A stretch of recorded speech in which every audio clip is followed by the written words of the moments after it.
So we have Schattenspieler versus Ed Templar of Gamehog.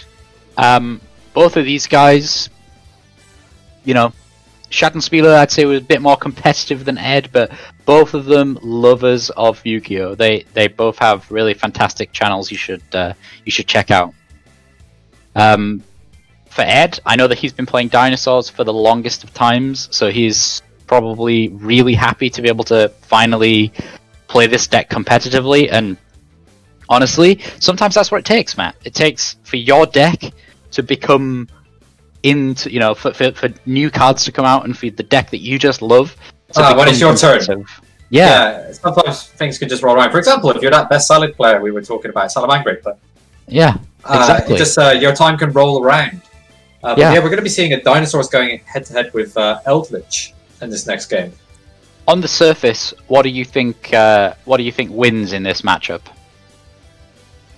Normally dinosaurs, but I'm also noticing that Gamehog is not playing the Archosaur in his deck. At least, oh yes, he is. No, he's not. Sorry, I get excited. I saw Giraffe, and I was like, oh wait, that's... No, I don't think he is. He's not playing it in his deck. What he is playing, which, correct me if I'm wrong, is a little bit strange, is he's playing quite a few different True Kings. No, that's fine. I find it interesting he's playing the 2 copies of Double Evolution Pill without the Archosaur. Yeah, well, we can talk a little bit more about what they've got. And... Let's stop speculating and see what happens. Yeah, exactly. Let's take it over to the table.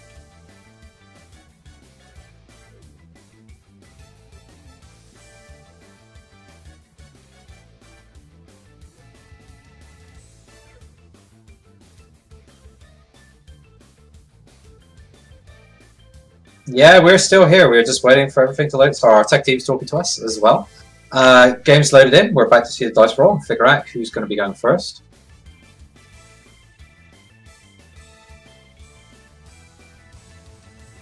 They seem to be counting their decks. Yeah, I was going to say, like, if they just said, hey, do you want to have a fun game? We'll just draw, like, 30 cards each. It's like, you're not allowed to do that, guys. That's not what we agreed to. Yeah. Okay.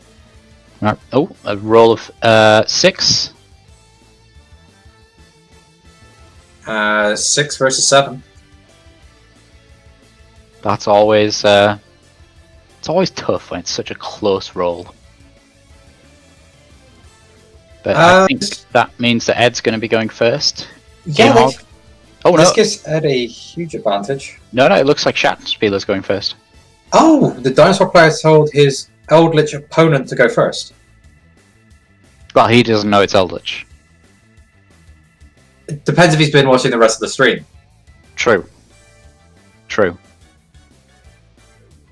But an interesting choice. Okay. We're going to see tuning being used to get a Jet Synchron.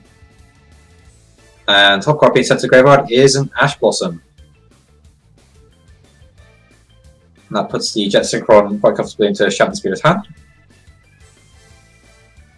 And Schattenspieler is actually playing he's also playing the Mecha Fantasy Aurodon engine. He's also playing Magician's Souls, which has really interesting really cool interactions with the Eldritch spells and traps, because you can send them to graveyard to draw cards, banish the cards from your graveyard, and get yourself additional cards. So it ends up being like an insane little engine.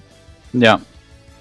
Yeah, Magician's Souls was a huge card impacting the meta, wasn't it? It's changed quite a lot of different decks.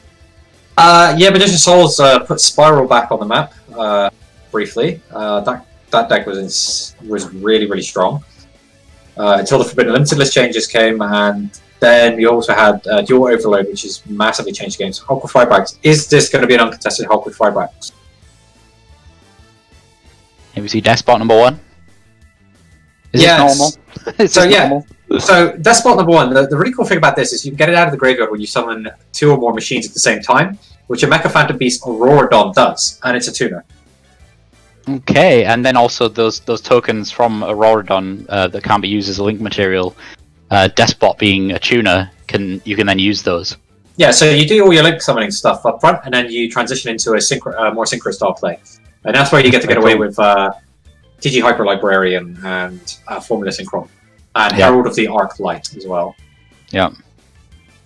Very cool. Actually, I think one of the guys, one of our partners, has a guy who's very enthusiastic about despots from our from one of our French teams. He's always asking when we're getting new despots, so he must be very, very happy to see Despot 1 being played. Well, Schattenspieler is what was my other favourite to actually win the tournament, so we'll see how this plays out. I was wrong on Slash. Okay. I backed the wrong horse there. But we'll see how it turns out. I think he's in a really good spot because he's got through an uncontested Hulkly 5-backs. Yeah. I mean, by the looks of it, that's kind of how you start off most of the combos in this Eldritch deck, especially for Schattenspieler here. Yeah, and he's also summoned himself a... Where is it? The Martial Metal Marcher. So that one's a bit harder to say, which unless you get back a monster from your graveyard. So he goes against himself a Formula Synchron, and then he's got his Curse of the Eldland. Then he can pay 800, pay 8, feel great. Search his deck for an Eldritch card. The Eldritch himself. Yeah, this is great to be able to he kind of had a bunch of stuff to do before he even got going with the Eldritch combination in his deck here, which seems pretty good.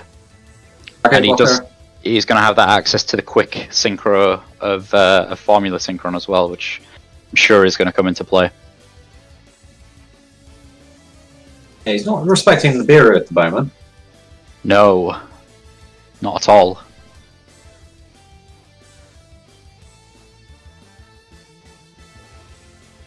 So there we see the tokens. His opponent doesn't actually play the Bureau, interestingly. Yeah, so Auroradon is incredibly strong. And it gets you can get yourself a Lion from the deck, which then gives you another tuner. Yeah. In fact, it is so crippling for that kind of strategy to draw. It's one copy of O-Line because you have to summon it from the deck with the Auroradon. You generally have to play 2 because that combo gets largely crippled if you ever draw the O-Line. So you actually make your deck, in some ways, you've got a worse potential opening hand if you draw both, but you're using the logic that drawing 1 is just as bad as drawing 2 in terms of how much it limits the ceiling of what your deck can do. That you're better off just playing 2 in the lesser chance that you draw both of them. Yeah, it's interesting that I actually I did a lot of theory crafting around that back in 2014 with the Harpies that we were talking about when you have to play a card that's essentially dead without it being as the combo. Like how realistically how many copies do you want to play? Yes, some people call it a Garnet, which is when people were playing their 1 copy of Gem Knight Garnet in for their Brilliant Fusions, and would play 3 copies of Brilliant Fusion because Brilliant Fusion was so powerful. Yeah. But anytime you drew that Garnet, you couldn't resolve your Brilliant Fusions, and you ended up with lots of essentially 4 dead cards in your deck. Yeah. Yeah, Herald of the Arclight and Bull Savage Dragon. Usually it comes down to just how strong the just how strong the combo is to how many copies you're willing to play of a card, and how key it is to starting off your combo.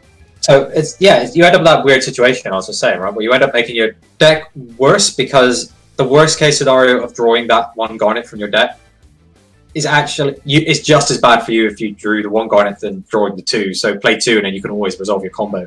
Well, you're far more frequent to resolve your combo. Yeah, and again, it's the attitude of do you want to kind of hope that you get lucky and like the rest of your time your deck is stronger, or do you want to make sure that you get your combos? So yeah, how do you play into this field is probably what we now have to find. Gamehawk has to work through. It's difficult without hearing Ed's voice because he's quite a cheery chap. So he's probably just sat there saying something funny about the fact that he's got no clue how to play into this. But let's wait and see. It's not looking good for the good guys here, let's be honest. No, it's not.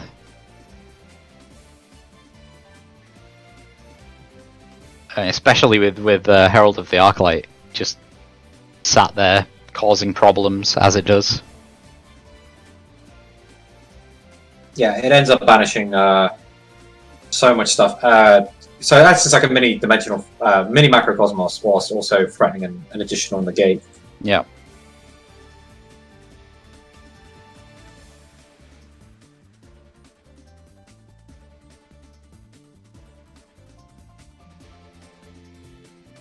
Yeah, I'm very curious as to how Air's planning on playing through this. He starts with set rotation.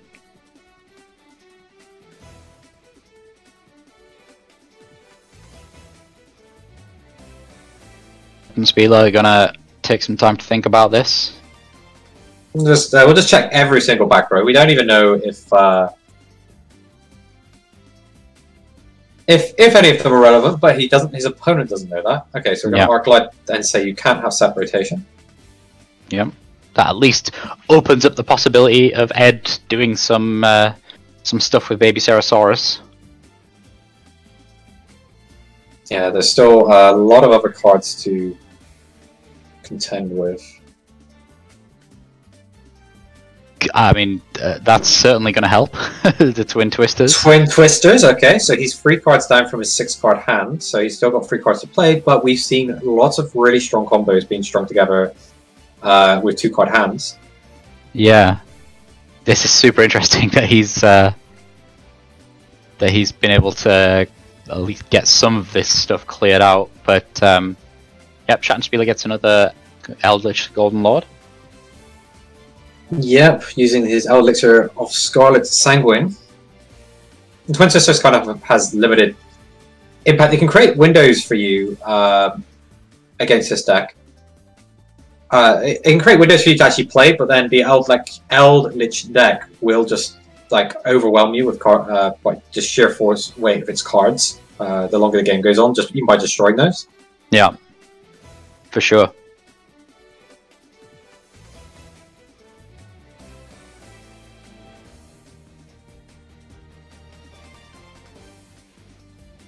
Yep, I have a feeling that that's Ed's turn done. Yep, I think it is. Yeah, that is a really hard field to play through. To be honest, but there's so much negation. So, uncontested Hyper Firebrax. If you are building a deck to play Advanced Constructed format right now, just ask yourself the question: what is my deck? Super Dreadnought Rail Cannon Gustav Max. What a card name.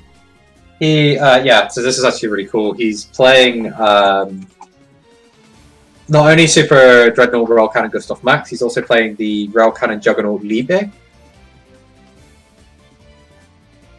Liebe gains additional attacks. There it is. It gains additional attacks based on the number of materials it has. It can attack equal to a number of materials it has +1. Yep, and that's quite a lot when it's got such high attack points. Yeah, plus you've already sniped your opponent for 2,000 damage. You get back your Eldritch by pitching a spell card. I must say, I'm a big fan of the Super Dreadnought Rail Cannon cards, just because they have such crazy long names.